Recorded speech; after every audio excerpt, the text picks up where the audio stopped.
नमस्कार और स्वागत है आप सभी का डीएच में। और आज का इंटरव्यू काफी खास है। इंटरव्यू की शुरुआत में क्योंकि एक रिवायत है कि आप लोगों को बताना है कि किससे बात कर रहे हैं, इसलिए बता रहा हूँ। अन्यथा मुझे ही पता है कि थंबनेल देखने के बाद मुझे कतई नहीं सुनना चाहते हैं। मैं बात कर रहा हूँ अनुज अग्निहोत्री साहब की। और साहब इसलिए लगा रहा हूँ क्योंकि बहुत लंबी मेहनत के बाद जो फल मिला है वो इस बात की तस्दीक करता है कि अगर आप किसी भी लक्ष्य को प्राप्त करना चाहते हैं और उसके लिए निरंतर आप प्रयासरत रहते हैं तो कभी ना कभी किसी ना किसी दिन आपको वो सफलता जरूर मिलती है जिसके लिए आप इतने लंबे समय से मेहनत कर रहे थे। तो इसी सफलता की कहानी, इसी मेहनत की कहानी सुनेंगे उनसे, करेंगे बात उनके इस टॉपर बनने के बारे में। अनुज जी, बहुत बहुत स्वागत है और धन्यवाद आपका समय देने का। बहुत बहुत धन्यवाद सर। सबसे पहले सबसे टफ और सबसे जरूरी सवाल अनुज जी, कैसा महसूस कर रहे हैं आप? सर काफी अच्छा लग रहा है सर। काफी जी। नई फीलिंग है। और थोड़ा सा प्रोसेस होने में थोड़ा टाइम लग रहा है। बट इवेंचुअली सिंक इन हो रहा है धीरे धीरे सर। ये तो नई फीलिंग आपने कहा क्योंकि इससे पहले भी आपका चयन एक बार हो चुका है और आप पहले सेवाओं में रहे हैं। ये दूसरी बार है, तो क्या ये नई फीलिंग है इस बार या फिर पहले की तरह? सर कहीं ना कहीं जो प्लेटफॉर्म मिला है, जो सफलता हासिल हुई है वो बहुत बड़ी है। तो इसलिए मुझे लगता है कि ऑल्दो खुशी सर पिछली बार भी बहुत हुई थी, बट इस बार वो दोगुनी हो चुकी है। जी। अच्छा अनुजी, मुझे एक छोटी सी चीज यहाँ समझने के लिए, और इसलिए भी क्योंकि हम पूरा एक शो करते हैं एस्पिरेंट्स जिसमें अभी जो दिल्ली में हब है, जैसे मुखर्जी नगर है, ओल्ड रानीगंज नगर है, वहां जाके वो बच्चे जो आप ही की तरह सेवाओं में जाना चाहते हैं उनसे बात करते हैं। छोटे शहर से निकलकर, जब हम छोटा शहर कह रहे हैं तो उसमें आपके पास जितनी आपको जरूरतें जिन चीजों की वो कितनी मुहैया हैं, उनका शायद उतना प्रचुर मात्रा में वहां ना होना, वहां से निकलकर एक ऐसी जगह पहुंचना जो अपने आप में एक कीर्तिमान होती है, वो सफर कैसा होता है? थोड़ा सा उसके बारे में अगर आप बताएं। सर मेरा हमेशा से ये मानना रहा है, और चूंकि मेरे एक्सपीरियंस ने इस चीज को और प्रबल कर दिया है कि इंटरनेट ने नॉलेज को बहुत ज्यादा डेमोक्रेटाइज कर दिया है। तो आज चाहे विद्यार्थी रूरल बैकग्राउंड से आए या अर्बन बैकग्राउंड से आए, छोटे टाउन से आए, उसके पास वो एक्सेस है रिसोर्सेज का। और वो फ्री रिसोर्सेज का एक्सेस उसके पास है ओवर द इंटरनेट। चाहे वो यूट्यूब के माध्यम से हो, चाहे वो टेलीग्राम या व्हाट्सएप के माध्यम से हो।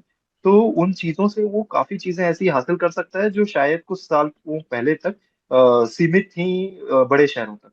तो मुझे लगता है सर इंटरनेट इस चीज में काफी मदद करता है अच्छा अनुज जी, इसमें बस थोड़ी सी क्लैरिटी, क्योंकि दो चीजें होती हैं, एक होती है नॉलेज, एक होती है इंफॉर्मेशन। इनके सर। बीच का अंतर समझना बहुत जरूरी है जब हम बात करते हैं इंटरनेट पे जो जितनी भी जानकारी मौजूद है, उसे कैसे देखते हैं? बिल्कुल सही कहा सर, हमें फिल्टर करना पड़ेगा because abundance, we live in abundance of knowledge, information, but you'll have to take the knowledge out of it. तो इसी के लिए सर हमें अपना रैशनल ब्रेन यूज करना पड़ेगा। और हमें फिल्टर आउट करना पड़ेगा कौन सा कंटेंट हमारे लिए इंपॉर्टेंट है, किस कंटेंट का हमारे एग्जाम पे डायरेक्ट इम्पैक्ट पड़ता है, क्या कंटेंट हमें एनरिच करता है, कुछ ना कुछ हमें थॉट प्रोवोकिंग कंटेंट है, कुछ हमें इम्प्रूव करने के लिए प्रोत्साहित करता है।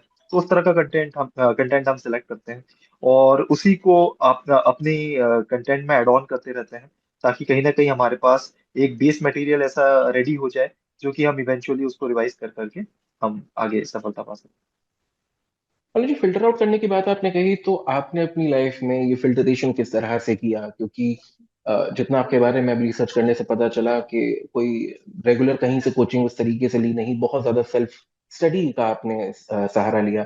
आपके लिए वो जर्नी कैसी थी? जी सर। जाहिर सी बात है, फर्स्ट अटेम्प्ट में जब विद्यार्थी होते हैं तब उन्हें काफी चीजें से गुजरना पड़ता है, कई तरह की इंफॉर्मेशन।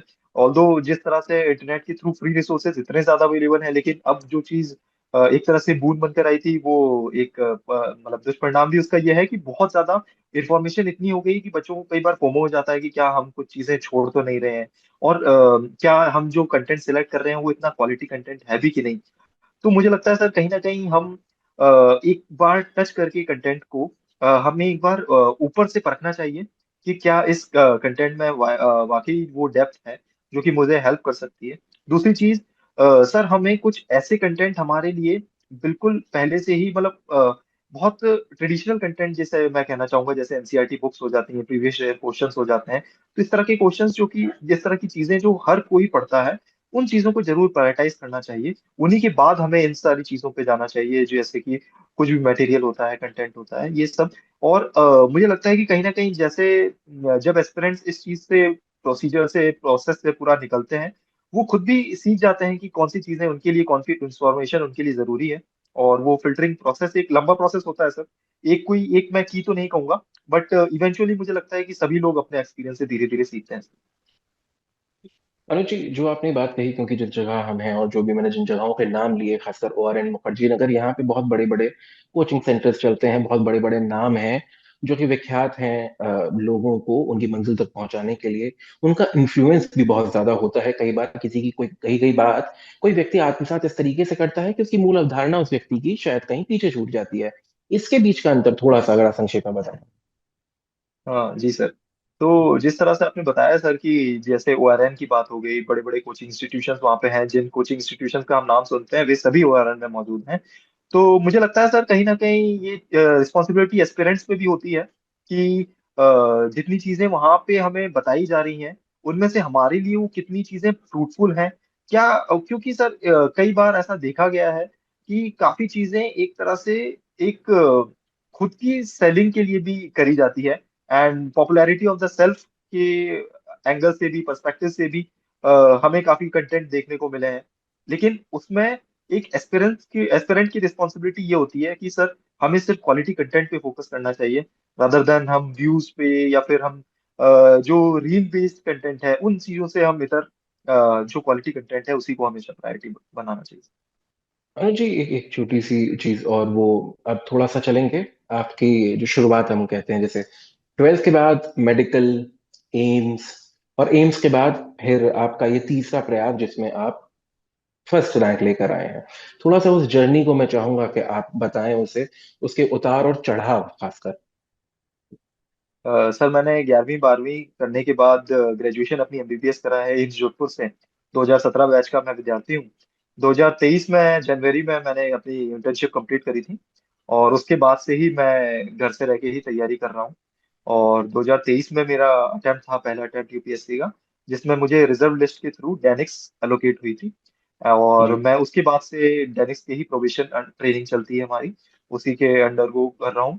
और ये तीसरा अटेम्प्ट था सर मेरा, और तीसरे अटेम्प्ट में मुझे AIR 1 मिली है सर। जी।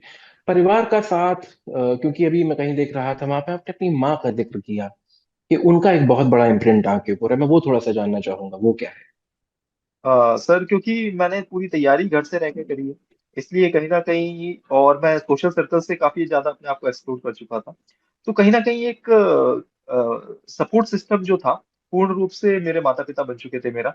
तो उन्हीं के साथ मैं हंसना, मजाक करना, खेलना, बातें डिस्कस करना, अपनी इश्यूज चैलेंजेस डिस्कस करना, तो माता पिता के साथ ही मैं पूरा करता था। तो इसलिए बहुत बड़ा योगदान उन लोगों का भी है, क्योंकि उन्होंने कहीं ना कहीं मुझसे कई गुना ज्यादा हार्डवर्क करा है इस सफलता के लिए, तो इसीलिए मैं श्रेय भी उस चीज का अपने माता पिता को। अनुजी, सोशल सर्कल से एक्सक्लूड करने वाली जो बात है, क्या आपको लगता है वो अपने आप में उसमें भी कोई लिमिट होनी चाहिए? क्योंकि एक समय के बाद जब आप सेवाओं में जाते हैं तो आपको उसी जनता के बीच में उसी के लिए काम करना होता है। तो उनकी जमीनी दिक्कतों और हकीकतों को समझने के लिए उनके बीच होना कितना जरूरी समझते हैं आप?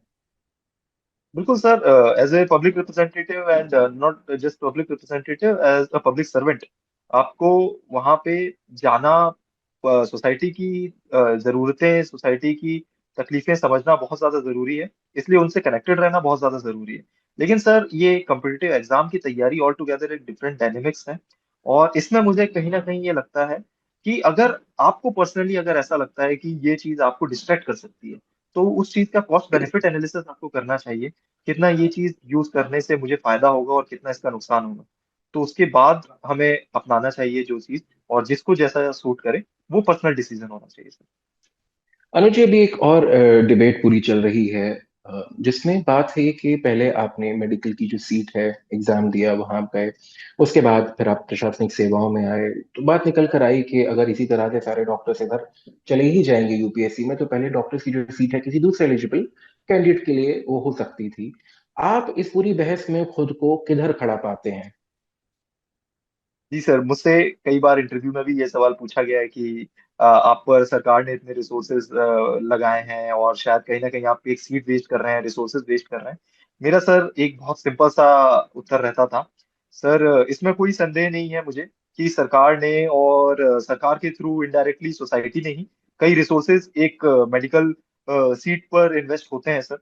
तो मेरा हमेशा से ये मानना रहा है कि सर ये मेरी जिम्मेदारी है कि जितना रिसोर्सेज मुझ पर इन्वेस्ट करे गए हैं उसको मैनीफोल्ड मल्टीप्लाई करके मुझे सोसाइटी को पे बैक करना है। और कहीं ना कहीं सर मेरा ये मानना है कि सिविल सर्विसेज जो एक आपको प्लेटफॉर्म और अपॉर्चुनिटी ऑफर करती है, ये आपको भरपूर मौका इस चीज का देती है कि जितना आप पर सरकार ने इन्वेस्ट करा है उससे कई गुना ज्यादा आप सोसाइटी को पे बैक कर सकते हैं। और ये आपका काम करने का स्कोप भी एनलार्ज करती है सर। अनुज जी, एक और अभी पिछले ही दिनों खबर आई जिसमें रीअपियरिंग को लेकर कुछ नियमों में बदलाव किए गए थे। जी सर। उनके बारे में आप कैसे समझते हैं, क्योंकि पहले आप सेवाओं में थे और आप रीअपियर होके अब जो आप पहली रैंक जो आपकी मिली है, आपकी समझ उसके बारे में क्या है? हाँ सर, बिल्कुल जो नियम आए हैं उसमें ये कहा गया है कि यदि आपको ग्रुप ए सर्विस कोई भी एलोकेट होती है यूपीएससी के थ्रू तो इसके बाद आप केवल एक ही अटेम्प्ट दे सकते हैं। और इसके पीछे कहीं ना कहीं सर मानसिकता यही रही होगी कि जो यूपीएससी का एक लूप होता है जिसमें अभ्यर्थी पूरी तरह से कहीं ना कहीं एक बार असफलताओं के बाद निरंतर असफलताओं के बाद अपने आप को कहीं फंसा पाते हैं। तो ऐसा भी देखा गया है कि उनको मनचाही सर्विस अगर अलोकेट नहीं हुई तो भी उनके अंदर वो एक कामना रहती है कि हम अपनी सर्विस जरूर इम्प्रूव करें। जैसा कि मेरे केस में भी था सर, मुझे भी पहले यूपीएससी के थ्रू सर्विस अलोकेट हुई थी। मैंने भी उसके बाद 2 अटेम्प्ट दिए हैं और थर्ड अटेम्प्ट में मुझे फिर फाइनली जो मुझे मेरी मनचाही सर्विस थी वो अलोकेट हुई है। तो डेफिनेटली सर इसके प्रोज एंड कॉन्स हैं। पर्सनल लेवल पे एस्पिरेंट्स को शायद थोड़ा दुख हो सकता है, लेकिन लार्जर पब्लिक इंटरेस्ट में शायद ये डिसीजंस ले गए हैं, तो इसलिए हमें इस। और अभी जिन सेवाओं में आप बता रहे थे कि आपका 2023 में चयन हुआ, उसकी ट्रेनिंग के दौरान डेनिस्क, अगर मैं सही प्रोनाउंस कर रहा हूँ, तो जी बिल्कुल उस टेनिक्स। ट्रेनिंग के दौरान आपको आपको क्या नई चीजें देखने के लिए पता चली जिसने आपको अभी इस साल जो आप परीक्षाओं में बैठे उससे मदद की? जी सर, कई तरह की चीजें थी। सबसे पहले तो जो मेरे बैचमेट्स थे, मेरे दोस्त थे, क्योंकि वो एक ऐसा बंच था जो कि खुद एस्पिरेंट्स रह चुका है और सफल एस्पिरेंट्स रहे हैं जिन्होंने सभी ने यूपीएससी क्रैक करा है। तो उनमें से एक काफी पर्सनल लेवल पे मुझे इनपुट्स मिले हैं, काफी चीजों पे उनसे उनसे मुझे गाइडेंस मिली है कि किस तरह से मैं अपने अटेम्प्ट को इम्प्रूव कर सकता हूँ। इसके अलावा सर ट्रेनिंग के दौरान आप कई लोगों से इंटरेक्ट करते हैं, कई सीनियर अधिकारियों से इंटरेक्ट करते हैं, तो आपको एक एक्सपोजर मिलता है एडमिनिस्ट्रेशन का कि एक्चुअल में प्रशासन काम कैसे करता है। तो वो भी आपको कई तरह से सोचने पर मजबूर करता है और कहीं ना कहीं वो झलकता है आपके आंसर्स में। तो यही मुझे लगता है कि कहीं ना कहीं इसने भी हेल्प करा होगा सर। अनुज जी, आप मेडिकल बैकग्राउंड से आते हैं। आपने अपनी जी दृष्टि में ऐसी कौन सी चीजें अभी भारत में देखी हैं जिनमें जिनमें काफी काम किया जा सकता है, और साथ ही साथ अगर उसी जवाब में आप जोड़ना चाहें, आप अपने दृष्टिकोण से क्या समझते हैं कि कौन से बदलाव किए जा सकते हैं मूलभूत जो सुविधाएं हैं उनमें, या फिर पॉलिसी के लेवल पर, जो कि बहुत एक बड़ा गेम चेंजर हो सकता है? जी सर। सर इनमें से कुछ पहलू हैं जिनको मैं अभी हाईलाइट करना चाहता हूँ सर। मुख्यतः जो भारत में हेल्थ केयर डिलीवरी सिस्टम है सर, वो क्यूरेटिव हेल्थ की तरफ ज्यादा फोकस रहता है। क्यूरेटिव हेल्थ से तात्पर्य है कि एक बार बीमारी हो चुकी है उसके बाद हम कुछ हेल्थ केयर सर्विस प्रोवाइड करें जिससे कि डिसीज सही हो पाए।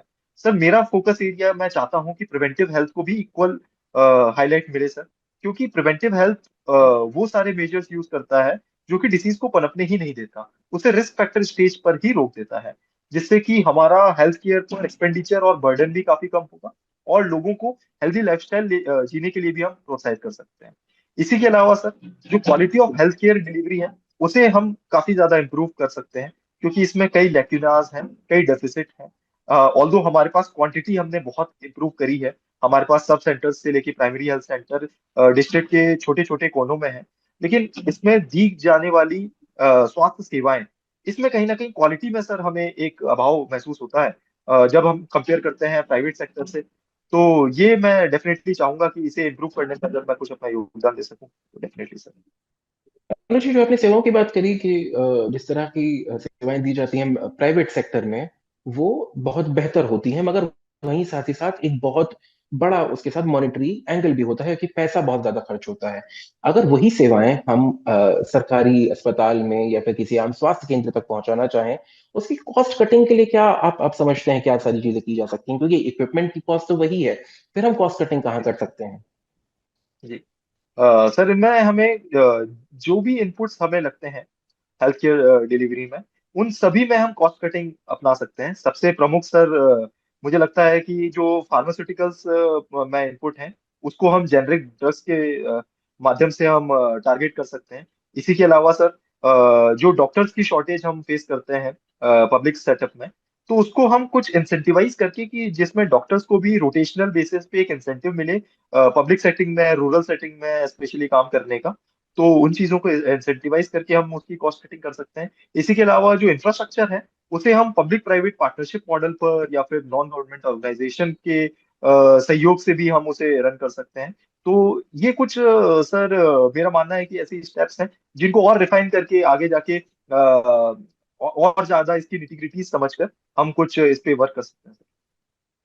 अनुज जी, ये तो सारी बातें रही जो कि मेरे ख्याल से जो सरकार है या फिर जो व्यवस्था है उसकी तरफ ज्यादा झुकती हैं। मैं थोड़ा सा झुकना चाहूंगा समाज की तरफ, अवेयरनेस के लेवल पर, जागरूकता के स्तर पर, कि बहुत सारी बीमारियों को, जैसा आपने कहा कि प्रिवेंटिव स्टेज में ही उस पर काम किया जा सकता है, मगर उसमें एक बहुत बड़ा रोल प्ले करता है कि हम कितने अवेयर हैं उसको लेकर, कितनी जागरूकता है, कितना जान रहे हैं, और हमारा उसको लेकर एक माइंडसेट क्या है।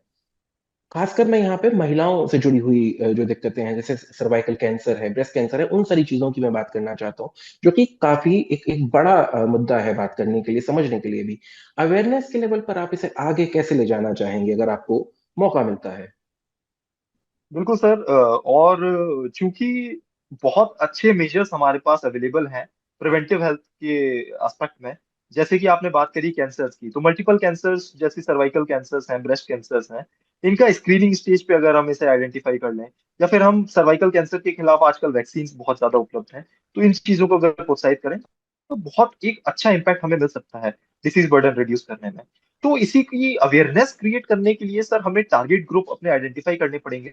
डिफरेंट टारगेट ग्रुप्स आइडेंटिफाई करेंगे, B it school children, adolescent girls, self help groups की हम सहायता ले सकते हैं, एनजीओ की हम सहायता ले सकते हैं, हाउसवाइफ क्लब हम कुछ सहायता ले सकते हैं। व्हाट्सएप के माध्यम से, चूंकि आज रील का जमाना है, तो रील के माध्यम से हम कुछ ऐसा कंटेंट डेवलप करें जिसमें लोगों को अवेयरनेस हो, जिसमें लोग एंटरटेनमेंट के साथ साथ ये भी सीखें कि क्या चीजें अपना के अपनी लाइफस्टाइल में हम अपनी हेल्थ इंप्रूव कर सकते हैं। अनुज जी, आपने रील की बात कही, तो अभी फिलहाल जो पूरा इकोसिस्टम है, जिस तरह से रील और सोशल मीडिया का कंजम्पशन है, क्योंकि शुरुआत में इंफॉर्मेशन और नॉलेज की बात भी हुई थी, उस परिस्थिति में आपको किस दिशा में बढ़ती हुई लगती है ये पूरी की पूरी जो डिजिटल मीडिया की जो क्रांति है?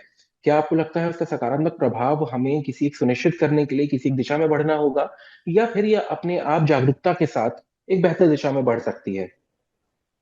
सर पिछले कुछ सालों से ये डिबेट जरूर मुख्य धारा में रहा है। जैसा कि कई कंट्रीज ने ऐसा अपनाया भी है कि हमें कुछ एज ग्रुप के बिलो लोगों के लिए सोशल मीडिया बैन भी कर देना चाहिए। तो कहीं ना कहीं सर हमें इस पे डिस्कशन करने की तो बहुत ज्यादा जरूरत है, क्योंकि इसके दूरगामी परिणाम जो रहेंगे, और खासकर एडोलेसेंट और जो कि चाइल्डहुड पॉपुलेशन पे है, अ, वो स्टडी करना बहुत जरूरी है सर। और आगे जाके ही हमें ये चीज इस पर निर्भर रहे कि आगे जाके इसके जो परिणाम हो, उसके हम rather than going for that, we should plan at an early stage and preempt what can be the challenges for it. तो इसी में मुझे लगता है सर कहीं ना कहीं कुछ ठोस कदम लेने की हमें जरूरत है, जिसमें सहयोग हमारा पूर्ण रूप से सभी स्टेक होल्डर्स का होना चाहिए। पेरेंट्स हों, चाहे वो बच्चे हों, चाहे वो सोशल मीडिया इंटरमीडिएरीज हों, या गवर्नमेंट हो, सभी के एक सहयोग से हम ऐसा कुछ इकोसिस्टम बनाएं जिसमें कि हेल्दी यूज ऑफ रील्स या फिर सोशल मीडिया हो सके। मेंटल हेल्थ के बारे में अनुज जी क्या विचार रखते हैं? बिल्कुल। पूरी अगर मैं स्पेसिफिकली यूपीएससी जर्नी की ही बात करूं, तो इसमें लोगों का सबसे बड़ा कैजुअलिटी हो जाता है हेल्थ। और नॉट जस्ट फिजिकल हेल्थ, क्योंकि इतने लंबे आवर्स की आपकी सिटिंग होती है, आंखों पे स्ट्रेन होता है। फिजिकल हेल्थ तो डेफिनेटली कॉम्प्रोमाइज होती है ही, लेकिन इससे कई गुना ज्यादा मेंटल हेल्थ आपकी कॉम्प्रोमाइज होती है। तो मेरा हमेशा से ये मानना है कि आप सक्सेस अचीव करना चाहते हैं, एकेडमिक सक्सेस, लेकिन इसके साथ साथ it should not come at the cost of self. And हमेशा हेल्थ को अपनी प्रायोरिटी बनाना चाहिए। ऑल्दो ये कहना बहुत आसान है, मेरी भी कहीं ना कहीं इस चीज पे कुछ ना कुछ कमी रही है कि मैं इतना ज्यादा अपनी हेल्थ को प्रायोरिटाइज नहीं कर पाया ड्यूरिंग दिस जर्नी। बट मेरा सभी से ये एनकरेजमेंट यही रहेगा कि वे लोग अपनी फिजिकल हेल्थ को, मेंटल हेल्थ को, और मेंटल हेल्थ के लिए मुझे लगता है कहीं ना कहीं हम मेडिटेशन के साथ जुड़े, हम कुछ ऐसे ग्रुप्स में बात करें जिससे हम अपने स्ट्रेस को रिलीव कर सकते हैं, कुछ इस तरह से ग्रुप थेरेपी जो कि फॉरेन में हम काफी पॉपुलर देखते हैं। तो इसी तरह के अगर हम सपोर्ट सिस्टम्स आपस में ही बनाए पीयर ग्रुप्स के माध्यम से, जिसमें बच्चा खुलकर अपनी बातें शेयर कर सकता है, तो उसके थ्रू मुझे लगता है कहीं ना कहीं ये मेंटल हेल्थ का जो इशू है उसे एलिविएट करने में हेल्प करेगा। जी, मैंने सवाल भी इसी लिहाज से पूछा था, क्योंकि जो एस्पिरेंट्स हैं, अभी सबसे ज्यादा प्रेशर उन पे, चाहे पीयर प्रेशर हो, रिश्तेदार हो, सब लोग हो, वो इसी चीज का रहता है कि आपके इतने अटेम्प्ट्स हो गए, उसके बावजूद भी आप क्लियर नहीं कर पा रहे हैं। सबसे आखिर में उन्हीं एस्पिरेंट्स के लिए, जो शायद जिनके लिए आज आप रोल मॉडल हैं, जिनके कमरे में शायद आपकी तस्वीरें लगे और उनके लिए हो कि कल हमें यही बनना है, उनके लिए क्या कहेंगे? मैं जरूर उन सभी दोस्तों से यही कहना चाहूंगा कि आज आप बिल्कुल हताश होंगे, शायद उदास होंगे, क्योंकि आपको सफलता हाथ नहीं लगी। लेकिन आगे जाके अगर इस पद पे आप निरंतर अभ्यासरत रहेंगे और डिसिप्लिन के साथ रहेंगे, तो मुझे लगता है कि किसी ना किसी फॉर्म में आपको सफलता जरूर हाथ लगेगी। और ये पूरी यूपीएससी जर्नी कहीं ना कहीं आपको बहुत कुछ सिखाती है, ना सिर्फ academically, but overall personality development में भी आपको कई गुण ऐसे यूपीएससी की जर्नी में आप सीखते हैं। तो वो कहीं ना कहीं जीवन के किसी ना किसी पड़ाव में आपको जरूर हेल्प करेंगे। इसी के साथ अनुज जी, एक बार फिर बहुत बहुत धन्यवाद आपका, आपने समय दिया। और एक और चीज जो मैं कहना चाहूंगा कि इस उम्मीद के साथ कि जिस दिन आप सेवाओं के लिए जमीन पे उतरेंगे, काम करेंगे, तो हर वो व्यक्ति जिसकी कुछ अपेक्षाएं होती हैं अपने जीवन में करने की, उसके लिए जो उसका रास्ता है वो आप आसान करेंगे। बहुत बहुत धन्यवाद आपका। बहुत बहुत धन्यवाद सर, बहुत बहुत।